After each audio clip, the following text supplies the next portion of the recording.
Hello, hello. Hey, there you are. I sent you a link, so I just find me, or did you find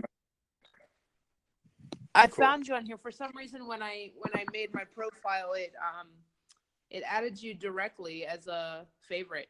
So Cool. good on you. That's good. Well, this is the new platform since Spearman actually started doing just video that you can add to a podcast, and they stopped Mhm. supporting their normal podcast system, which I actually like the way it worked. This is a little harder to get launched, but the cool thing about Anchor is it does let you create segments. So if for some reason you get disconnected, you could create multiple segments, and you can add anything you have on Spotify or Apple Music, like you said on the 22nd when you have your single out. Mhm. You can go back and edit this podcast and add it as a segment. Well, that's wicked. Yeah, that's pretty cool. I've been doing that. If you look at my podcast, I actually have been talking about my own songs and kind of deconstructing them and then putting Spotify versions out for people to hear. But yeah, so let's get into what you guys been doing. I know you're working toward releasing that single, and you're working on an EP. Last time I talked to you. Yeah, man, working hard, working hard. Yeah, we have Red Lips that's coming out June 22nd. So we're very excited about that. Yes. That's cool. Yeah. So And leading up to it, go ahead. the pre-release is out now. So people can go to www.htgmusic.com/redlips, and they can pre-order Red Lips there. But now we are just coming off the high and really getting into the covers that we've been doing. Yeah. We've released 2 covers, since the last time we talked. One is called God's Plan by Drake. Yeah, I think we talked about that last time. Yeah. And then the other one is I Can by Chronix. So God's Plan is still not on any streaming service yet? No, for now it's just on YouTube. So people can go to HTG Music on YouTube and find it. Yeah, and also because those are covers, we would have to put those up for streaming. Those are just going to be on SoundCloud and YouTube. But our original is going to be up on Spotify and streaming once it gets released. Cool, yeah, because then this podcast, for some reason, they don't let you attach SoundCloud or YouTube, but they let you put in Spotify and Apple Music. So as soon as it's on those, I can do that. But I can put links on my blogger site. So So I can also you can distribute this as an embed. So I can give you an embed that you could put onto your website that will have this podcast, and then when I update it to have segments on it, then I can add additional segments, which is kind of cool. But Cool, sounds good. Excellent. Yeah, so things change. You got to roll with the technology. One platform goes down, another one comes up. So I did a lot of research on trying to find Anchor, and Anchor has some cool things about it. So I think going forward, we'll see what we can do with this. I've got a bunch of other people I'm going to be talking to. And so you guys are the first. I actually had a guest yesterday, Kendra Black, who actually sang a song with Snoop Dogg. Wow, very cool. But the problem is that when we went to finish the episode, we were mistaken. We used an old link. Because Spearman, you could use an old link and it would work. But with this platform, you have to use a current link that you create today. Okay. So if you try to use an old link, it lets you do the conversation, but then when you go to save it, it doesn't let you save it. So then we spent a half hour talking and we didn't get to save it. Interesting. That's pretty whack. Yeah, so that was like I called the people. I said, "You don't have a backup?" And like, "Oh, I guess not." But so you learn, you live and learn. So hopefully this episode, I might after like 20 minutes hit the save and then come back. We should come back in just to make sure, because I don't know if there's a limitation on the length of these. If we want to talk longer, we can do it as segments. Okay. I think it's just safe based on my experience from the last conversation. Like 20 minutes in, we'll save it, then start it again, and then we'll string it together. Gotcha. Sounds good. Okay. So you've been touring, right? You've been playing shows, right? Not we did one show in Hollywood about a week and a half ago, and then we Cool. got another show coming up this weekend in San Diego. So we haven't been doing too much performing. We're still focused on like these releases and getting the campaigns together and everything like that. But we'll really get really hard and performing come this summer. So is everything recorded, or are you just mastering, or still recording? I'm still doing some Yep, recording. finishing touches. We're recording some things, coming up with new ideas and enhancing what we already have. But I'd say our album is like maybe each song is about 60% finished. Cool. Yeah. So is just the recording engineers and the mastering is going on now, or are you actually doing more overdubs? More overdubs. Yeah, so usually with the process we work with, we'll start with a broken down, I guess, stemmed out demo of what we want to get, and then we'll start building it with the producer. Then we'll record some new vocals to get some cool ideas going, and then after we get the vocals, if we hear something else, we may actually bring in some musicians, get live horns recorded, bring in a bass. You know, it all depends. Allow the music to grow over time. You know, it's like a painter. You know, you add a couple of brushes every day until you consider the painting to be good enough to be released. You know. Yeah, because like my style of recording is I'll do like a live session and put it to like a Zoom, and then I'll go back and I'll like find where the groove was, pull that out, and then start layering on top of it. Exactly. Yeah. And I just keep on doing that until I get to where I think it's right, and then I'll record multiple versions with different vocals, different lyrics until I figure out which one I like. And sometimes I test them on SoundCloud and then see what the reaction is, and if more people like a particular one, I say, well, you know, maybe that's the way I should go. Yeah. That's quite a process you have. Yeah, it's just something I've been doing over the years. I mean, I originally started with a Tascam 4-tracker and would take like rolling like a D5, D50, old school linear synth back in the day, and track that with like a Korg drum machine. And then I started getting more advanced and started using the Zooms, and now I got my Moogs. I mean, I've got my Moog Mother 32. I got a DFAM, and like the DFAM, I don't know if you've seen that. It's like the drummer from another mother. It's only an 8 step sequence, but it's a full analog drum machine with 2 oscillators. And very cool. Wow. Because it's limited and it's like only got 8 steps, it forces you to be really creative in those 8 steps. But like any Moog, you can play the filters. Wow. You can play the ADSR. So if you put it into a Zoom and then you start to like just play it live and then start playing with the envelope generator and playing with the filters and playing whether or not it's running 1 oscillator or 2 oscillators as the tape runs, that creates like the variable beats. Like playing it like a DJ. Very cool. Very so cool. You play it if you understand how synths work, and you start playing with the filter and playing with the envelopes and playing with all the different things you can do, and then you can CV patch it different ways. And once you do that, you can create a very fat, you know, kind of like a Linn drum machine. I mean, it has a really powerful sound, you know, and you can get really good bass tones out at the same time. And so I've been playing with that a lot.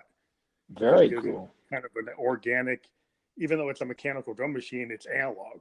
Right. And there's no MIDI on it at all. The only way you can connect it is through CV. Okay.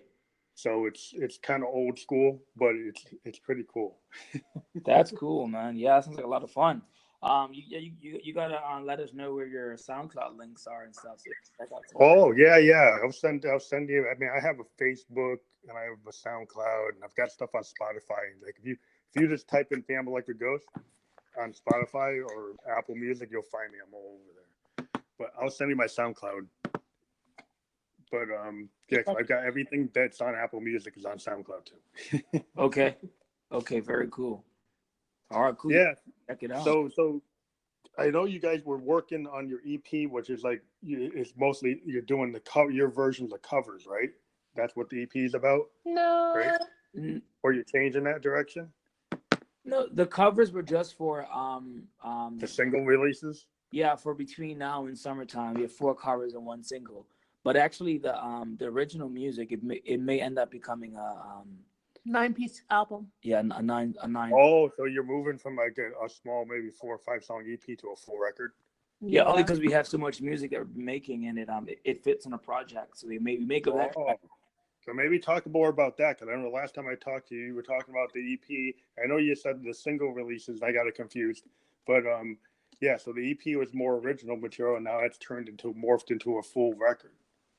Yeah, very exciting. Yeah, it's a beautiful piece of work. The songs that we have been making had no intention of being together necessarily, except for the 5-song EP that we were going to make. But with the music that we're making lately, it just ties so well into the EP, the original EP, that we just decided, hey, The Color Blue can actually be an album. Yeah. And it's beautiful. Like, the songs that we have on there are really intriguing. And with Red Lips, that's coming out on June 22nd, you'll really get a taste of what the album is to offer. And it goes in depth, because it's such a beautiful musical experience, but the lyrics and the content and also the sounds, like the sounds are so cool, man. We're layering so many non-traditional sounds in certain songs. I mean, they still have a rhythm, they still have a drive, they still have that mainstream appeal, but they're dipped in things you usually don't hear in that type of music, which is really going to make it exciting. Yeah, I always like that, because I like the way you did God's Plan, and that really got me intrigued, and I'm very excited to hear that you're expanding the whole project to be a full record. And it's gonna be it may end up being a 2-part album with that's awesome, with 5 songs in each part. So an A side, B side, if it was vinyl, like A side would be one theme and B side be another. Yeah, exactly. Yeah, going full on cassette vibes. Yeah, well, I love that kind of thing, because I'm a child of the '70s, so I love like all genres, but I was, because I'm a keyboardist, I'm really big into like rock operas, like progressive, like Yes used to do things like Fragile and Closer to the Edge, and those are very themed records. They have like these, like, Yes was kind of cosmic, doing all this cosmic, psychedelic, progressive, really complex music. But it was really interesting, as an electronic musician, you see bands like Peter Gabriel's Genesis, he did Lamb Lies Down on Broadway, and they had these like rock opera themes, these continuations of like what Pete Townsend was doing with like Tommy and Quadrophenia. A lot of these progressive art rock bands would take the modes and take the Hammond organs and build up these really complicated, multi-rhythmic, multiple, like these arts, like sound paintings. Exactly, and that's what it is. It's supposed to set a mood, intrigue thought, inspire thought, provoke emotion, and positivity. I mean, that's what our music is about. It's about painting that overall picture of depth, texture, everything, really. I mean, it's and something new, share it. Something new, because I mean, I can create a cool song. I can create a cool song that makes you move, but really, you want something that makes you go, ooh, what's that? I've never heard that before. That's cool in a certain way. Something that really just kind of triggers that. Stands outside the box. Like, it was like the whole idea, like what the Beatles did with Sgt. Pepper, was make people realize, albums aren't just about singles. Yeah. That you can have like a theme. Yep. And that started like the whole revolution in albums, because then people started saying it's a collective of art. Like it's a story. It's a feeling. Because then you get, Stevie Wonder doing like Inner Visions and Songs in the Key of Life, because he was inspired by the Beatles, and he took it, Songs in the Key of Life takes that to the extreme, and even Inner Visions. But Songs in the Key of Life is such a awesome statement, and it's because I believe, seeing something like Sgt. Pepper, seeing, Abbey Road, seeing those Beatle albums, showing that you can go and try to do something that has a theme, that has a concept, and then have it interlink. And even if it's not clear, like the Beatles concepts aren't as clear as like what you get with Stevie Wonder. It's a clearer vision. Mm-hmm. More, it is a concept, but like if you ask people, well, what is it? They have a hard time explaining what it really is. Mm-hmm. Mm-hmm. But you feel it's a theme, but it's kind of a psychedelic theme, but you can't really pin it down. It's more feel. And there's nothing wrong with that because it's a massive accomplishment. But what you see later is bands start to make themed albums that actually have something to say. They're Exactly. not just psychedelic, not just feel like surrealism. They're actually really statements, Exactly. And the color blue really parallels with that, because the actual topics of each song might seem like they do not connect, but when you go into the depth of the meaning of each song and why it was created, it's electrifying, it's inspiring. The color blue represents loyalty, and our journey on this musical journey anyway we have been very loyal to our vision and our dream as a collective, and that's what blue represents. So that's why it's called the color blue. Well, that's really cool.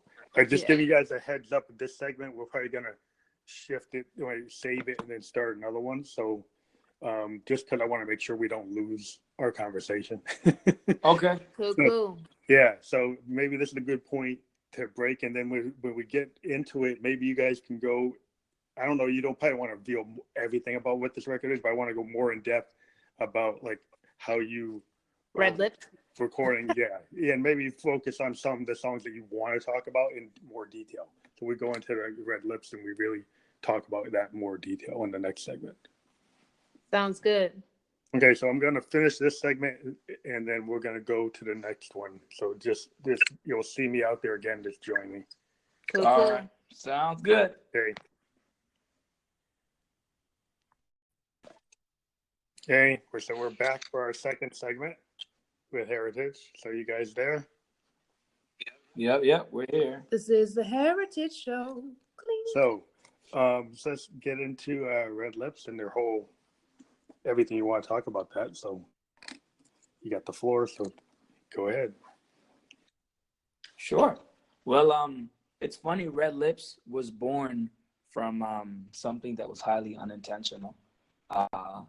About mid last year, Hannah and I decided that we were gonna write a mixtape, just to write as much as we can, and to experiment, just have fun, just free up without the pressure of creating to put out, but just creating to create. Right, and that's how it started. And we had a rule: we sit down, we go in the room, and we would write.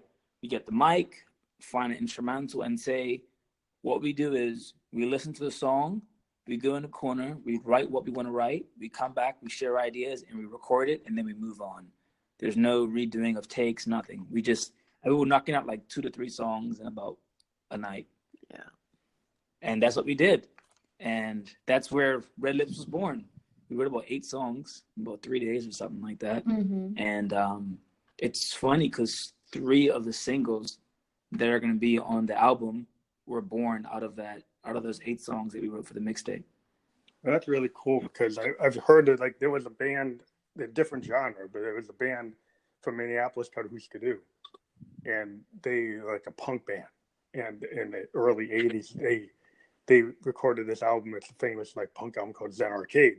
They went into a warehouse and he spent like 72 hours, and he just ran through all their songs like on reel to reel, and just recorded it in this warehouse and kind of ripped through it. And it had this kind of feel that felt, spontaneous. It felt kind of like the Sex Pistols. It had this kind of real raw power that I think that, when you see a lot of bands, you go back to jazz, Coltrane and Davis. Yeah. There's a lot of people that will go through that type of technique.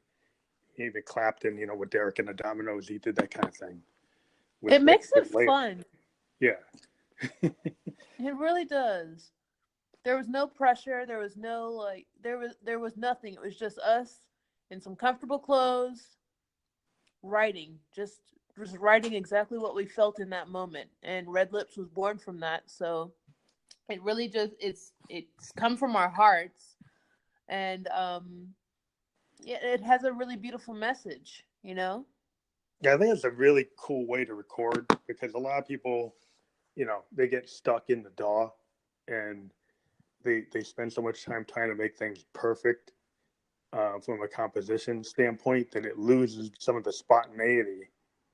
That if Mm-hmm. you go back to the classic albums, a lot of classic albums, you know, things that became like really iconic were like rehearsal errors or Exactly. mistakes. They changed the key. It's like, well, that actually sounds good. You know, they did a different chord and like that actually sounds good.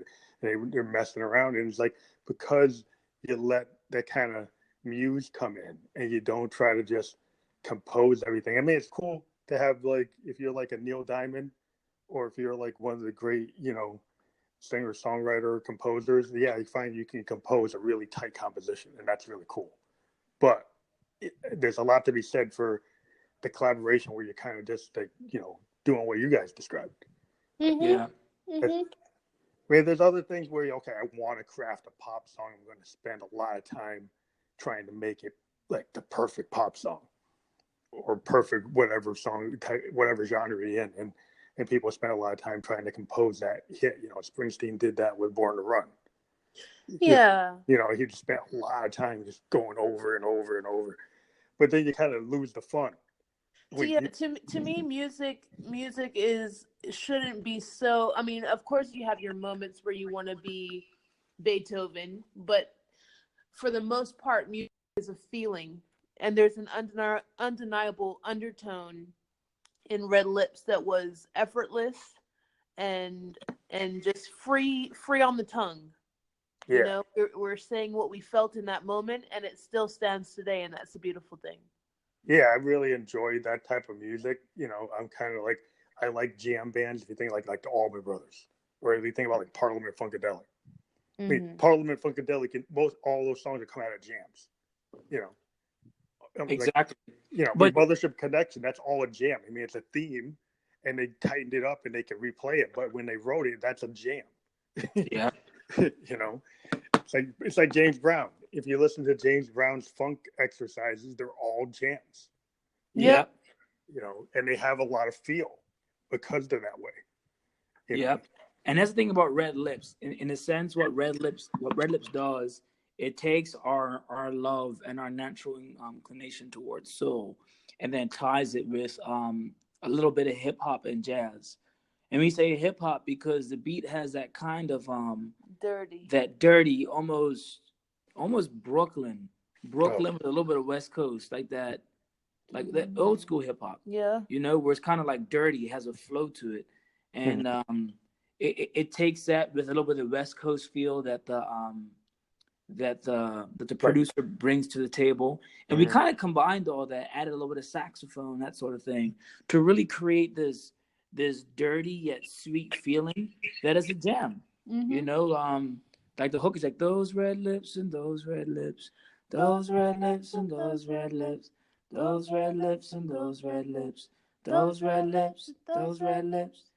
So that can actually loop as you're Yeah. feeling up the song, and what's cool is like the feeling of the nonchalant is almost like is a dichotomy to the message, which is a lot more impactful Mm-hmm. and heavy, which is talking about self-esteem, you know, Mm-hmm. and how that pertains to Red Lips. But it's done in a very poetic way that you got to really listen to catch it. But once you Yeah. listen and read the lyrics, you get the message. So the beat is it with a real live drummer, or are you using like 808 or how are you or MPC or how are you doing the beats?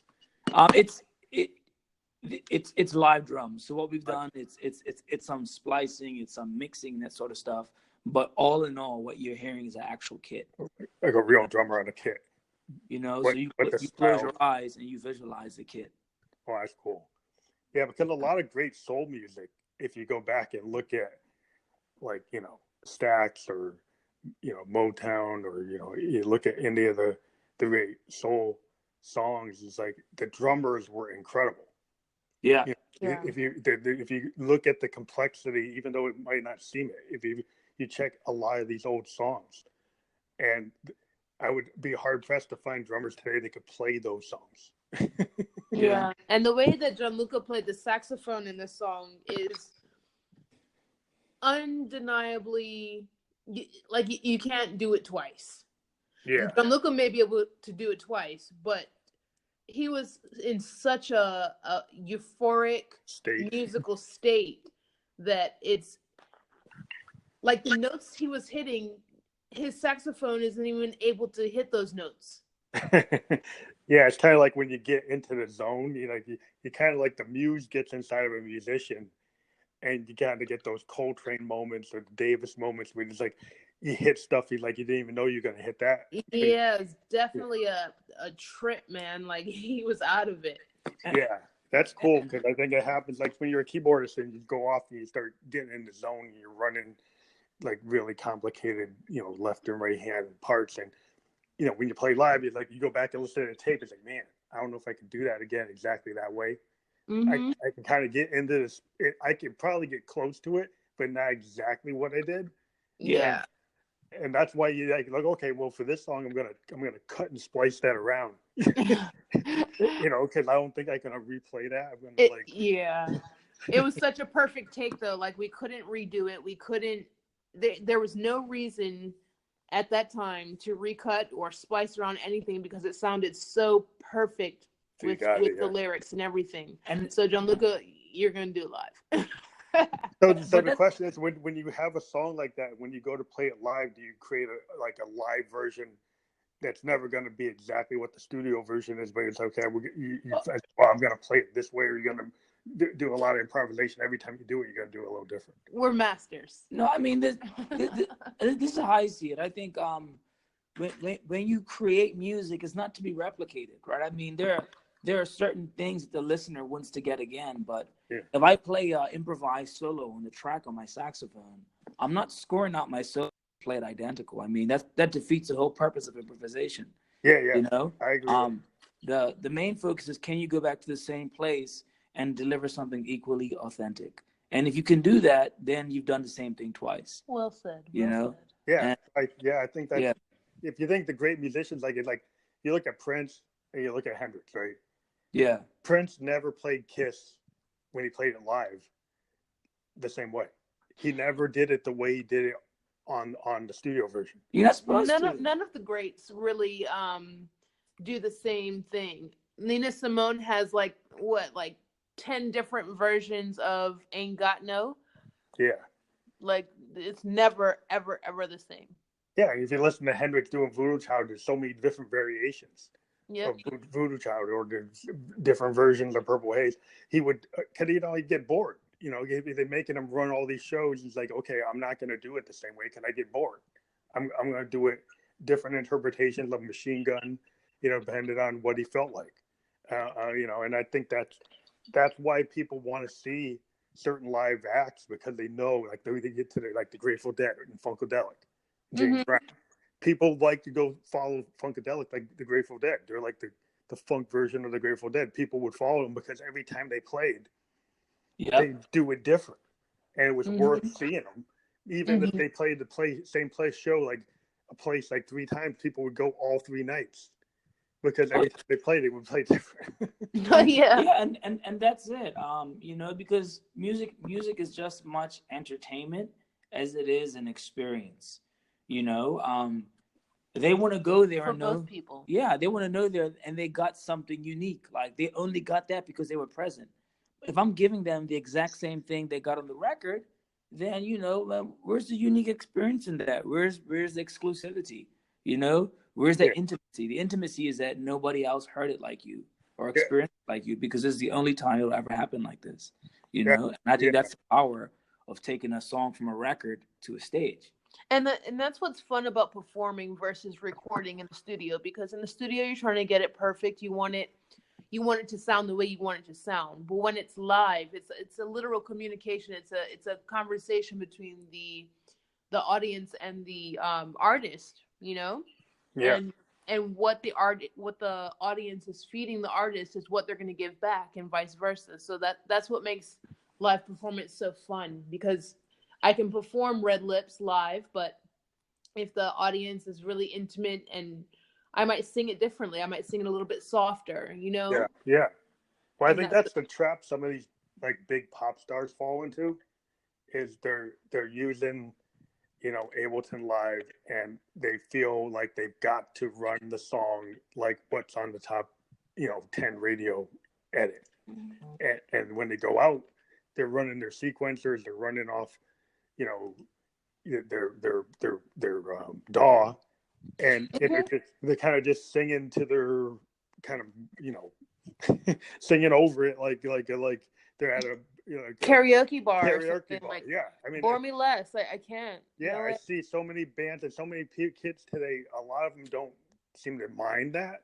They think that that's what a musician is the fact that they can play it the same way, and it's because they're using the computers to be able to do that. And it's okay, yeah, it sounds perfect, but is that really what you want? You know, exactly. You're wondering if some of the music fans today, are they really fans of music, or are they fans of like jingles? Or, you know, because like to me, old music fans back in the day, they wanted to hear that it was different. They wanted to see their favorite artist, like, you know, play that solo, or play that sax, or play those drums, you know, and not just accept that, you know, there's no drummer. It's just all going to come from the drum machine, you know. And I just, you know, that to me is kind of disappointing. Yeah. You know, when you see what's out there, because like sometimes I'll try to book a gig and they'll say, well, why you got to have all this stuff? It's like, because I'm gonna really play. Yeah. And it's like, why do you're one band? Why do you need all these road cases? Because I'm actually gonna play the synths. I'm not bringing my Mac. Yeah. And they're like, well, why do you need that? It's like, well, because I'm kind of like an old school guy. I'm gonna play the actual parts. Yeah. That's wicked. Yeah, that's how it should be. You know, this is the main thing, right? We have a generation of people who haven't really experienced that type of music. So, you know, it's our job to show them what it feels like, to show them what it looks like. So the next time they go to a concert that doesn't have it, they understand what the value is, you know? Because I mean, every genre brings its strengths. I'm not going to, those who want to use their Mac, I'm sure they have whatever value that they bring with what they do, which is awesome. But really, it's kind of saying, okay, but have you experienced this and still felt the same? You can turn up to some live music. Yeah, because you see a guy like Kendrick Lamar, he's not just going out with a DJ and a Mac. He's bringing a full band, because I think he realizes, you know, you even saw like, you know, you see some of these other hip hop collectives, they get out there like Brockhampton, you know, and Odd Future. They used to go out with like bands, because they started to realize that just running off the Mac wasn't cutting it. You know, it makes for a really boring show too. Like, why do you want to see someone pacing around on the stage, cupping a microphone, and you're not able to hear what they're saying, and there's maybe a DJ behind them trying to hype the crowd as much as they can. But it's not even like an old like DMC actually using a turntable. You know, no one's actually using the turntables. They're just running it off the Mac. You know, and like at least because the turntables are on their Mac. Yeah, I mean, sometimes they have the Pioneer, and those can mimic like real turntables, you know, or a DJ 808, and they can actually really see a DJ actually using it and actually running the platters and actually, you know, cutting them and stuff. And okay, then you're actually doing something. But, you know, and I understand, like, if you're a kid in Chicago and you don't have a good rehearsal space and you got Ableton Live, you can put together some interesting stuff. And I've seen some guys in the indie scene, you know, I've gone to like rap shows in Brooklyn where kids are really good. They show a lot of energy because they bring a lot of energy to their rhymes. And maybe they didn't have the ability to play music, and they're not really a musician, but they're a poet. And I can understand that. I don't have a problem with that, but I have somewhat of an issue when people try to just make like what they call club bangers. And all they're doing is running off the machine or running like a producer formula that's like there's maybe 50 songs that sound the same. And it's like, what are you saying other than that you want to be in the top 10? You know, I mean, so every musician to me has like a place they want to come from and share their vision. You guys have a vision. You guys are musicians. And, you know, Prince used to say, like, real music by real musicians, and people used to get mad. And what are you saying? But, you know, it's true. You know, it is somewhat true. You know, because everybody has their cup of tea, but, you know, I like the cup of tea that has a little bit of, you know, somebody playing a real instrument. Yeah.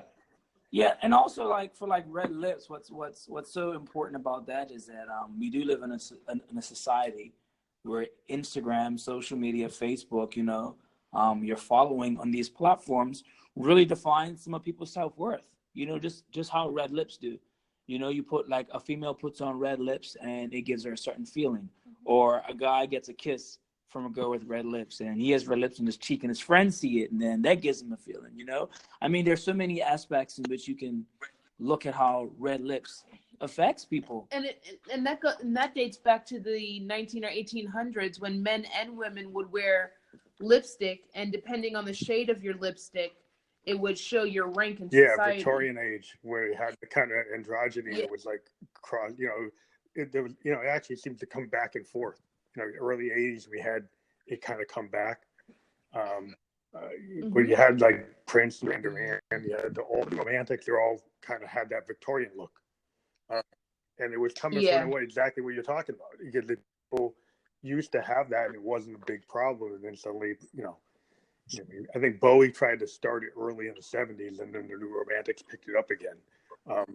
But yeah, it's just, I think it's people shouldn't be afraid of expression in multiple ways, you know, because people express their ideas, you know, verbally, visually, you know, however they can do it, you know, kind of through the vibe.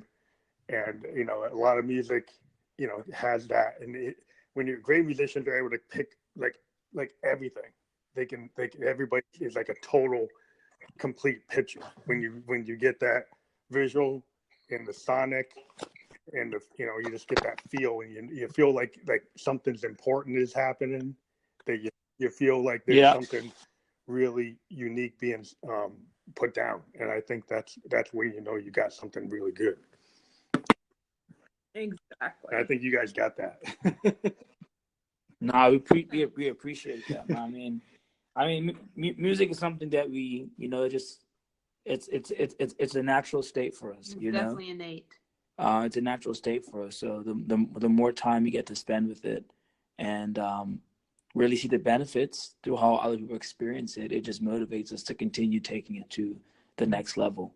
You know, and just for example, like with the I Can, right? In less than 2 weeks, about a week and a half, we've generated 10,000 views and are currently growing about 1,000 views a day. Yeah. You know, on that video. And that's so exciting to know that people are enjoying and experiencing our music in that way.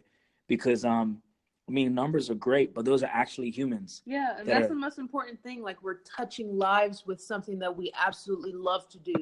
And because of the love that we're putting into it, people are only going to feel love. They're going to be uplifted. No matter what our song's about, they're going to feel uplifted because of the love and passion that we put into the music. And most of our messages are uplifting, or they're motivating, you know? So it's we're thought-provoking. So I love that about being a musician, period, is just seeing the difference in emotion and facial expressions change as they hear the music. Like, we're taking them on a journey, and that's so important. Yeah, kind of like Bob Marley. He felt like he was a guru, like a musical guru that was like really had this powerful, uplifting message, and you know, it still resonates. You know, exactly, and it will always kind of like because of the source of his intention. Yeah, the intention of the music is what drives it and keeps it. It gives it that longevity. Yeah, because you can tell he believed in what he was doing. It wasn't just to hit the top 10. It was because when you have a musician that totally believes in what their music is, and they become like the embodiment of that. You know, like Hendrix was like the embodiment of the electric guitar. You know? And, you know, Bob Marley was like embodiment of reggae. You know, he defines the whole genre. And it's like, So it's like when you get to that point, you get guys like Coltrane, you get the same thing, you know, Sun Ra, you get these different people that represent like the pinnacle of that genre, you know. And Yeah. you know, that's everybody's trying to, you know, I think the real artists always feel like I do it because I love it. And I'm not going to stop if I can't get, you know, 100,000 million fans, whatever. I'm doing it because I love to do it. And then what happens is people will find you because of your passion. That's what I believe. Like people find you when they see what, like, why is this person so passionate? Why are they so in? They draw people to you. You kind of have that energy. Most definitely. That's what I believe. But yeah, no, it's definitely true. Like you're going to touch somebody, and that's all that matters. If you can, like, music saves lives, you know. So I really feel like as long as one person is touched or inspired by my music, I'm fine. And it's just as much of a necessity for me to release music than it is for someone who needs an inspirational word or something that can help them persevere that day that's really rough for them or something. Yeah. Well, I feel like music, you know, to me, is kind of like, you know, some people are like, what, like it's like a religion, you know. In some ways it is. Like when you're a real music like person that's like totally focused in every like way, it seems like it becomes such a big part of your life. You know, it becomes something that you're like breathing. Like you can't imagine not being able to do it. That you feel like you have to do it. And if you're creative, then you know, then the things that happen is like, you know, I don't just say, well, every 3 years I'm going to put out a record, and the rest of the time I'm going to just hang out and do whatever. You know, I'm gonna be like, music just comes out now, whether or not you put it out, but you're just constantly writing. You don't just set aside 3 weeks out of the year to write your album, and the rest of the time you're doing something else. Exactly. No, it's an everyday occurrence. Yeah, that to me is like, when I run into musicians like that, I'm like, okay, fine, you're a musician, you do, that's the way you do it. But to me, you're not as passionate about it as I am. So I'm always seeking out the people who are more like, to me, like the archetype that we're talking about. Like, you know, he's like Bob Marley, he didn't stop, you know, he was always working on something. You know, like Prince, he was always working, Dylan, they always work. You know, that's when you feel like these are people that really are into it. You know, they just feel like they can't stop. You know, and I think what happens is like it doesn't matter. Now we see a lot of people said, "Oh, what's going to happen to rock? These guys are going to stop." The Stones didn't stop. Dylan didn't stop. None of these guys stop. They're going to keep on doing it like a jazz musician or a blues guy until they're done. Heritage hasn't stopped. You know, heritage won't stop. So it's the cycle's going to keep on going because musicians are born every day. Yeah. They just have to be nurtured and cultivated. Yeah. But I think there's a part of music that feels like, you know, that when you want to be the popular person, maybe that does stop. Like if you're the teen boy band, well, that's only going to last for a certain amount of time. You know, if you're like trying to do the kind of like bubblegum song, that's only going to last. Yeah, it really depends on how innovative you are with that. Yeah. I feel like with NSYNC, for example, in the 90s, they could still be around. Yeah. If they were innovative, but they stayed too pop. They didn't explore enough. They didn't create a global gumbo. They didn't really try to step outside of what made them popular in the first place. Yeah. They didn't evolve any. Yeah, because that goes back to the original boy band, like the Beatles. Like they were a boy band and they evolved. Exactly. And so, like, if you're a boy band and you evolve, you become the Beatles. you know, exactly. Then you get from like Help to like Sgt. Pepper. You know, so that's where like you can if you believe in it. But you know, sometimes I think people are in it for different reasons, and that's fine if you got a different reason to be in it. You know, but be kind of honest about your motivations. Exactly. Yeah. And that's why it's such a blessing that Gianluca and I are working together, because we have the same background, both from Bermuda. We have the same upbringing. We have so much in common, and our visions align so well that there's no ego attached to the way we work. There's no hidden intention on either side. So it's just that type of synergy that's just going to take us very, very, very far, I believe. That's really cool to see a duo like you guys, because you know you get these famous duos in music history. You know, a lot of times they're brothers or they're really close friends. They're like the Everly Brothers, Paul and Oates. All these different groups like Shaka Khan, Rufus. Yeah. You have all these different duos in history. Even Marvin Gaye and Tammy Terrell. They have this thing where they have this sync. It's like, oh, they're totally in sync, and it's really cool to see that, because when you have like a duo like that, like you guys, when you guys are like, totally like vibing off each other, and you got the feeling you're being really creative. And that's just an amazing thing that happens, Yeah, it feels good. Yeah, I had a collaboration with this other electronic artist called All Control K, and we had this moment, or a bunch of moments, where we were totally in sync for like 3 months. 3 months we were just working on these ideas. We're just totally, so we built this album called To Infinitum, and we were just like really in the zone. And so I felt that, working with people, and I was the most connected I had been, like in electronic type of music, because I had a person I was like thinking the same way, in terms of like what we're going to do with the synth, what they're going to do with the different lines that we were running, and in the concepts we were working on. Sometimes you just find that person. If for that situation, we're in sync for that 3-month period, and she went on, did her other life. She's like an actress. She does other stuff. But yeah, sometimes it happens where you wish it could last longer. It's cool that you guys have something that's like not as short lived. Yeah, it's definitely not short lived. No, I mean and the thing is, like, we have more music that's gonna go on the following project. So we have 3 projects already in mind after the single we're releasing right now. So we have the album plus 2 other projects that we've already started working on. So what we're really trying to do is create momentum that allows us to continue without working from day to day, right? So whereas music is coming out right now, but we're already talking about music that's of next year. We're talking about collaborations for next summer. We're talking about collaborations for the next sports competitions that are coming up in the future, that sort of stuff. So we're over 12 months in advance in our preparation while being prepared for the present already.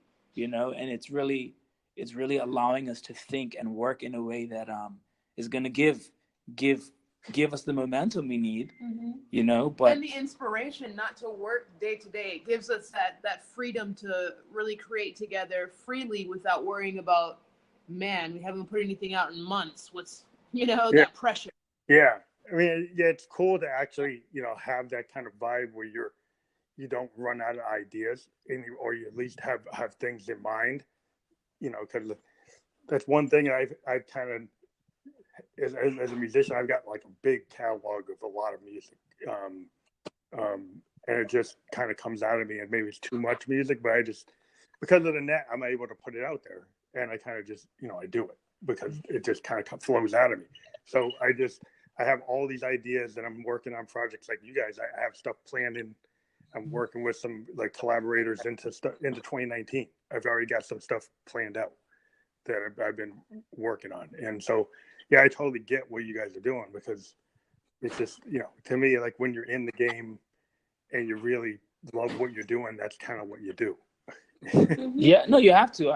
Because you want to create you want to create a career that allows you to continue doing what you love, but also create it in a way that it's relevant to those who you're serving. A lot of times you get caught up in creating music or creating projects, and a lot of times the artist is creating out of a release, but they haven't really thought about the people that they're serving. And in tailoring our music like Red Lips and the songs that we have coming out on the first album, we've really thought about that. We're writing from a personal place, from an authentic place, but we're also writing from a place of service. What do we believe our listener is gonna benefit from? You know, it's not so much creating music we think they're going to like.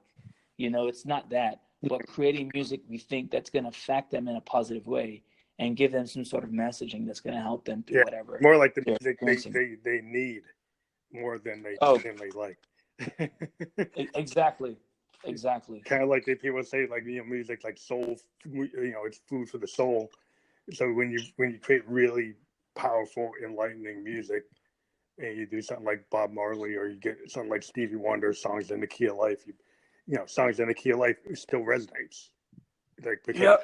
it had that kind of feel that made people like, you know, oh my God, after 20, 30 years after it came out, people are still like, wow, you know, that's when you know you really hit that key. Like there's this idea that there's this universal key that people can vibe on, and if you Yep. hit it, it will activate people.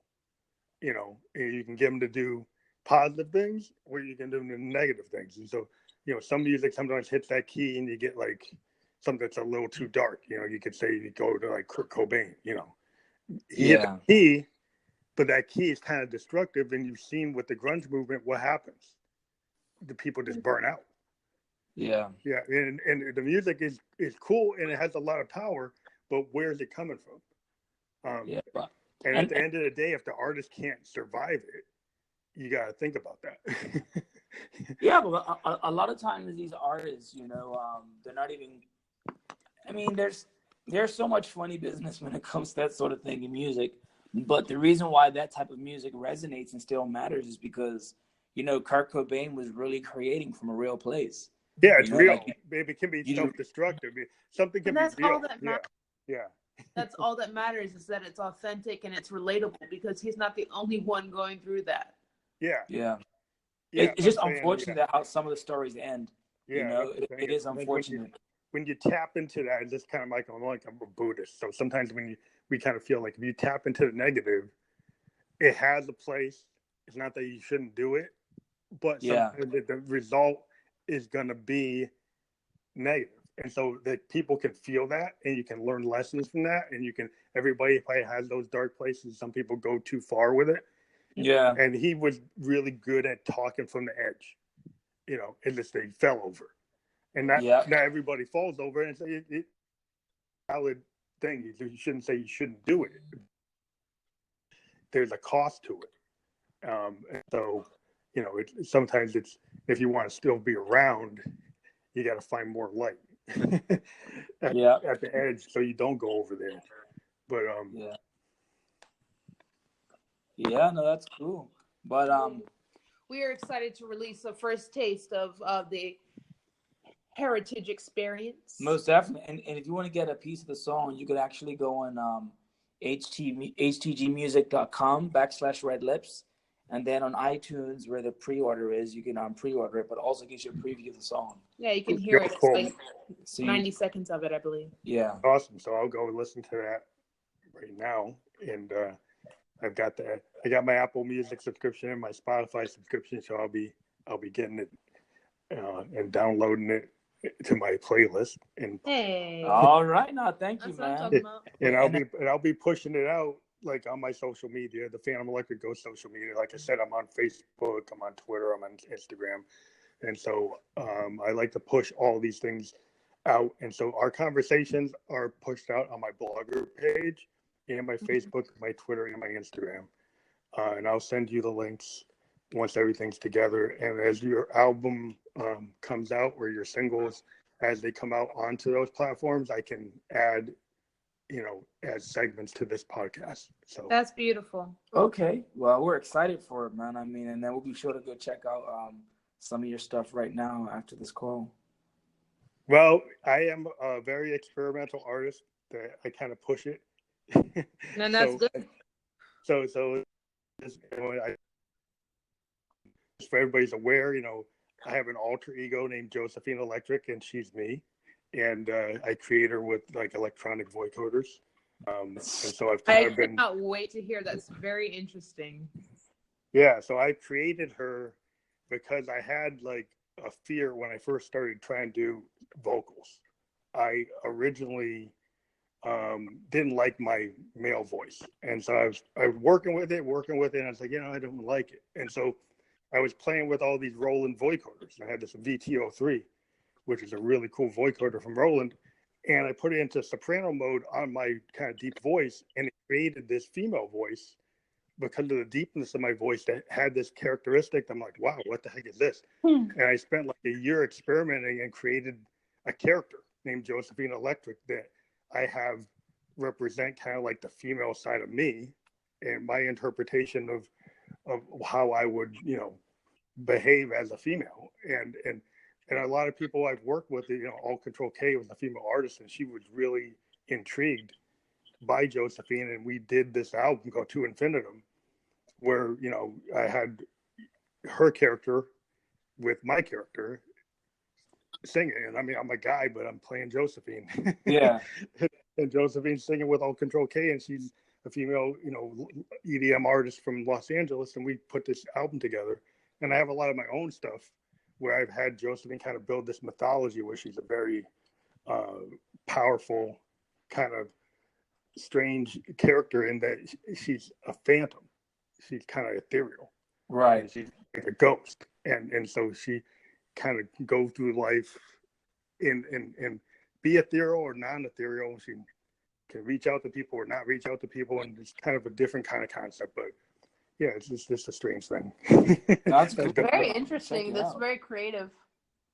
Yeah, I've been kind of like I said, I like progressive rock, and so I kind of wanted to bring some Bowie-esque aspects, some stuff like Lou Reed was doing, and just like Yes and Genesis and all those synth bands, and say, well, okay, I'm gonna switch it up with a different idea. Kind of like Prince did it with Camille too, so I was also inspired by Camille, the idea of Camille. Mm-hmm. And wanted it, so I came up with Josephine as a kind of part of that whole thing. But yeah, it's great to talk to you guys, and like I really, really love your music, and yeah, it would be cool at some point if we collab on anything. I'm always getting new gear. Yeah, wicked. You got some dope bass synths that have a smooth tone. I have really good Moogs. And my Moogs and I have a really good Arturia bass, analog synth bass controls that I can do. So I can do really interesting things. I'm in the process of getting some more Moogs. Okay, so, I think what we'll do is we got this track we're working on, and I want a really fat analog synth bass sound. So what I can do is send you the stem of the what you're doing. Yes, cool. Of the USB sound we have, and if you could just literally replicate the exact same progression, but with just a really fat lead bass. Yeah, like you would hear it. Even you could send a couple of versions of concepts or whatnot. That would be beautiful. Because that's how I've done stuff. So I mean, I have an email that I think you can see on my Expansive Sound. Okay. Just to get it down, it's Expansive Sound Experiments. All one thing at gmail.com. Is that E? So like EX expansive, like, so you say expansive, the word expansive. Mm-hmm. Sound Experiments, always like one thing, and then at gmail.com. And that's experiment singular, yeah? Yeah. You can see my email is like on my Instagram. Like if you actually hit the email button, it will be that same email. Okay, perfect. Cool. Yeah, that's cool. Look forward to it, man. Yeah. I love working with all kinds of bands, and I would love to integrate some cool stuff for you guys. I've got some other cool tools. This thing called a Morphogene that also lets me sample things and like totally rip it apart. And so there's some cool stuff I can do. So I'll take that bass line and I'll create it, but I'll also send you like this thing with the Morphogene, which is a Eurorack module that lets you take sound and kind of rip it apart. And so I can give you an example of what you can do with that, so you can hear what it does, and then see if there's anything you want to use. Yeah, that'd be sick. Yeah, send like funky variations of it and whatnot, and then we'll circle back with you as we go throughout the process. Yeah, that's cool. Yeah, I love the experiment, so we'll find something that works. Great. Yeah, all right. Sounds good, man. Excited. Yeah. Well, Josephine, it was good talking to you. Yeah, she appreciates it. She likes the love. Like anybody that's giving her love, she really likes it. I love it. All right. Thank you. All right, man. Well, thanks again for having us. We'll keep you posted on the progress, and then we'll shoot you an email regarding this funky bass line. Yeah, definitely. Yeah, we could probably closer to when the album comes out, we could have a release conversation. Sure. Yeah, no, that'd be exciting. Yeah, cool. Thank you. So look out for Red Lips. It'll be coming soon. I'm gonna be on it. June 22nd. Yeah, I'm gonna push it. All right. Appreciate it. We love you for it. Thank you. Yeah, bye. All right, talk soon. Bye-bye.